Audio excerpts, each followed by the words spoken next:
Hi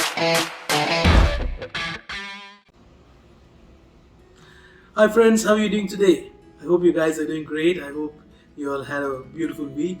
And today we have with us once again Kapil Sambari, who would be talking to us about adjustments.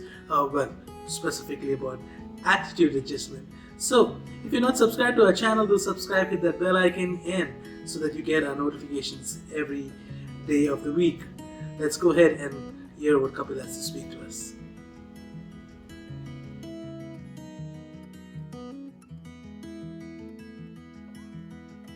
Hello friends and welcome to the other 167. Many times in life we have preconceived ideas or notions or mindsets or attitudes towards the world that we live in and the people we are surrounded by. It's almost as if we look at things from a perspective that is preset in us, a critical, judgmental mindset. Maybe we have already these ideas predefined with us. It's possible that it's because of the way we were brought up or the environment or the things that we went through and they caused us to respond in a certain way. But these ideas or these notions or these attitudes may not be necessarily right. For example, the tall man thinks that everyone else is short till he meets another taller man. The beautiful lady thinks everyone else is ugly.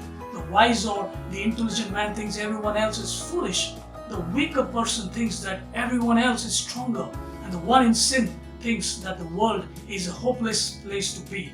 And all these ideas, these mindsets, these notions in us take a hit the moment we go through a situation or an incident which is incomprehensible. For example, think about last year's pandemic or the recession in 2008. Most people who are wealthy, noble, mighty, famous, celebrities, you name it, they were not able to comprehend what was happening. The world was in utter chaos, and it still is to a certain extent. And when these things happen in our life, we go through a very overwhelming time, a confusing time, a very chaotic time. For example, it may not be such a big thing as a pandemic. It could be a simple job loss or an interview you gave and you expected that you would be selected, but you got rejected. And suddenly, all the paradigms you had, the thoughts you had that why you should get selected and why you were the best person for that job, suddenly they come crumbling down. It could be the death of a loved one, and we are asking God, why did that happen? And such a thing happened in the life of a king called David of Israel. And this king was a mighty, valorous, brave, courageous king who was sitting on a throne. And he says in Psalm 61 verse 2 that, Lord, I cry to you from the end of the earth. When my heart is overwhelmed, lead me to the rock that is higher than me. Like they say, uneasy lies the head that wears a crown.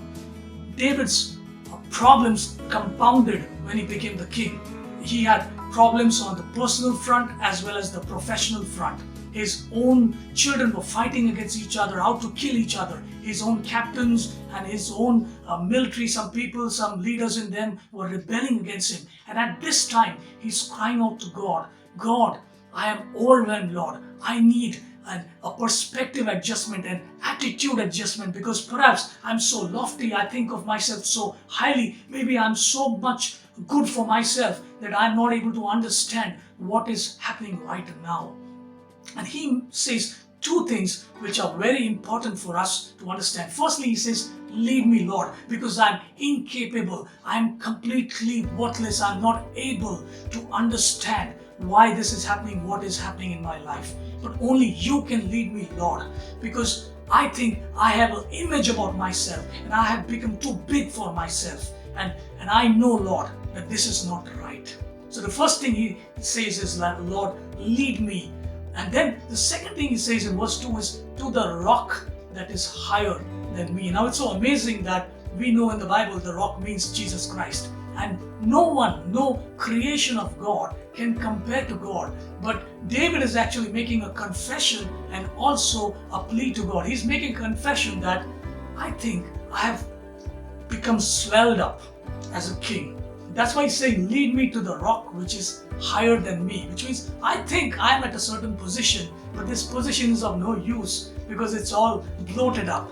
I need to go to the rock that is higher than me. I think we all need this rock today. In the Bible, in Exodus 17 verse 6, Moses brought out water from this same rock when God commanded him. In Exodus 33 verse 22, this is the same rock in which God hid Moses and revealed himself, his glory to Moses. In Deuteronomy 32 verse 18, Moses tells the Israelites, this is the rock, this is Jesus Christ who begat you, who gave birth to you. You are his children and you have forgotten him. In 2 Samuel 22 verse 2, David says, the Lord is my rock, my fortress, my deliverer. In Isaiah 2 verse 10, Isaiah says that enter into this rock and hide. In John 4 verse 10, this rock gives living water.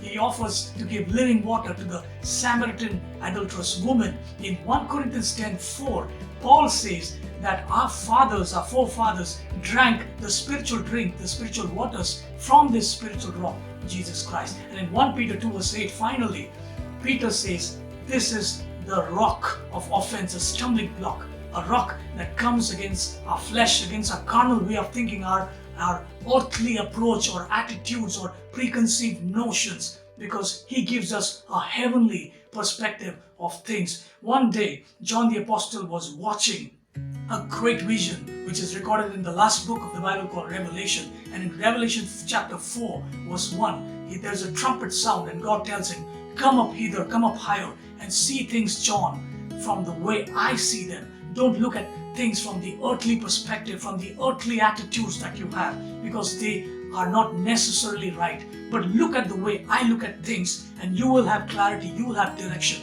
you will have the right attitude in life. And that is the attitude adjustment that we all need, which the King David, imagine we might just be a team leader or a manager or a general manager, we might just be an executive, but many times we are overwhelmed with so many issues of life that we get confused. No matter how much bank balance we have, no matter how many fixed deposits we have, no matter how much we go to the gym and build up our body, but day comes when we are completely confused and flustered with the things and they overwhelm us. And we need to realize that all these goggles that we wear, all these perceptions and attitudes that we have are not necessarily right.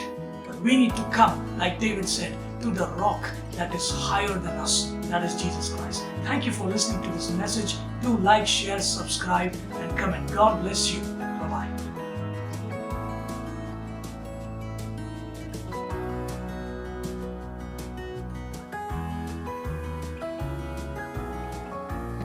Wow, attitude adjustments?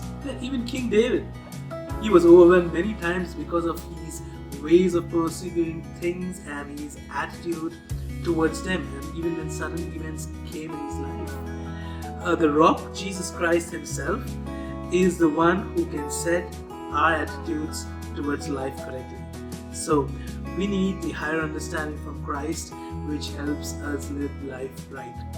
So with that being said, don't forget to like all our videos, share our videos with your friends and family, hit that subscribe button, hit that bell icon, and follow us on Facebook and Instagram so that you get all our notifications, and write to us on the email ID as shown on the screen if you want to come and be a part of us. Till later, God bless. Shalom.